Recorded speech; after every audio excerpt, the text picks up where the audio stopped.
Saremo presenti anche noi l'8 marzo presso il centro Iguazú per l'evento Fuori la Voce, un evento che tratta i diritti sulla violenza sulle donne e sul bullismo nelle scuole.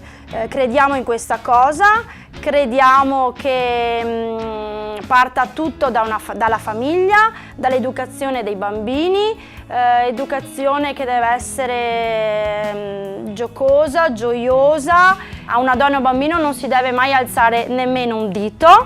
Una donna deve essere conquistata con il cuore, non con la forza delle mani.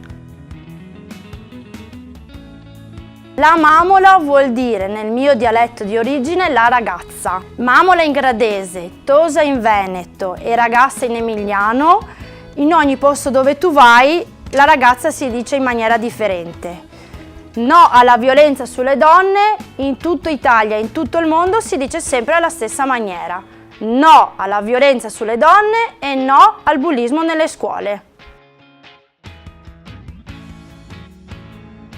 Io penso che dobbiamo porre attenzione quando parliamo ai termini che usiamo, soprattutto in presenza di bambini, in quanto loro rispecchiano molto gli atteggiamenti degli adulti. E sono bambini che adesso assorbono molto, sono molto più dinamici nell'apprendere e quindi poi si ritrovano ad usare queste parole che magari non capiscono neanche il significato, ferendo altre persone. Quindi è importante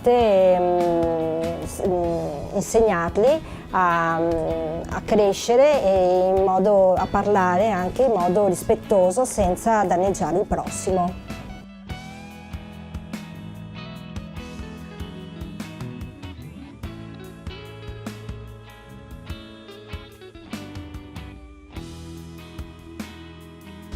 Ciao, sono Ginevra, vorrei dire a voi grandi di non rovinare il mondo di noi piccoli.